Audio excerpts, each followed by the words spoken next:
امام ابو حنیفہ رحمہ اللہ کے بچپن کا مشہور واقعہ ہے جس سے آپ کی حاضر جوابی اور اعلیٰ ذہانت کا علم ہوتا ہے۔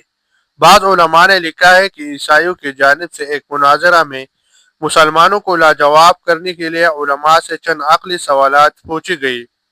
بعض اصحاب تاریخ بتاتے ہیں کہ شاہ روم کی جانب سے آنے والے قاصد نے مسلمانوں کی مجمع عام میں یہ سوال پوچھے تھے۔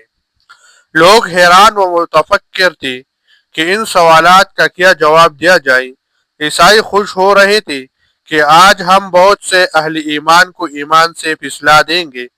امام ابو حنیفہ رحمہ اللہ اس وقت ابھی بچے تھے۔ والد سے اجازت چاہی کہ میں یہ جواب دینا چاہتا ہوں۔ والد صاحب نے ان کی اصرار کے پیش نظر ان کو اجازت دے دی۔ منادی ہو گئی کہ فلاں بچہ ان سوالات کے جوابات دے گا۔ چنانچہ امام ابو حنیفہ رحمہ اللہ آگے بڑھے اور عیسائی مناظر سے کہا کہ سوال کرنے والا شاگرد کی مثل ہوتا ہے، لہذا آپ ممبر سے نیچے آ کر سوال کریں۔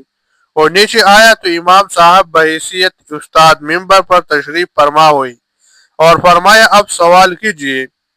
عیسائی مناظر: اللہ تعالیٰ سے پہلے کون تھا؟ امام صاحب: 1 2 3 گنتی شمار کر کے بتائے کہ 1 سے پہلے کون سا عدد ہے۔ عیسائی مناظر: 1 سے پہلے تو کوئی عدد نہیں آتا۔ امام صاحب: تو یہ سوال حل ہو گیا، جب اعداد و شمار میں واحد مجازی سے پہلے کوئی چیز متحقق نہیں ہو سکتی تو واحد حقیقی سے پہلے کوئی شے کیسے ہو سکتی ہے؟ لہذا ہمارا ایمان ہے کہ اللہ تعالیٰ کی ذات وحدہ لا شریک ہے، ابتدا اور انتہا سے پاک ہے۔ عیسائی مناظر: آپ بتائیں کہ اللہ تعالیٰ کا منہ کس طرف ہے؟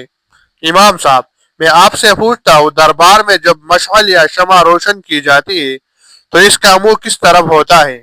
عیسائی مناظر: مشعل اور شمع کا منہ تو چاروں طرف برابر ہوتا ہے۔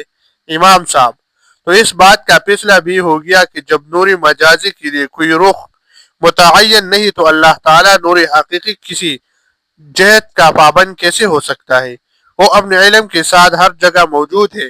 عیسائی مناظر: ہر چیز کی کوئی نہ کوئی جگہ ہوتی ہے جہاں وہ موجود ہوتی ہے، بتائیے اللہ تعالیٰ کہاں ہے؟ امام صاحب: دودھ منگوا کر اس سے پوچھتے ہیں، بتائیے اس دودھ میں مکھن کہاں ہے؟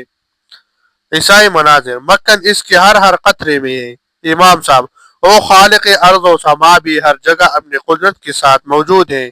عیسائی مناظر: تمہارا اللہ تعالیٰ کیا کر رہا ہے؟ امام صاحب: اس کے بہت سے کام ہیں، ان میں سے ایک یہ کہ اس نے تجھ کافر کو ممبر سے اتارا اور مجھے اس پر بٹھایا، تجھے پست کیا اور مجھے بلند کر ڈالا۔ یہ لوگوں کے ہجوم میں وہ شخص لاجواب اور مبہوت ہو گیا۔ نیز ہر خاص و عام نے حضرت امام ابو حنیفہ نعمان بن ثابت رحمۃ اللہ علیہ کے علم سے استفادہ کیا اور ان کی قدر پہچانی۔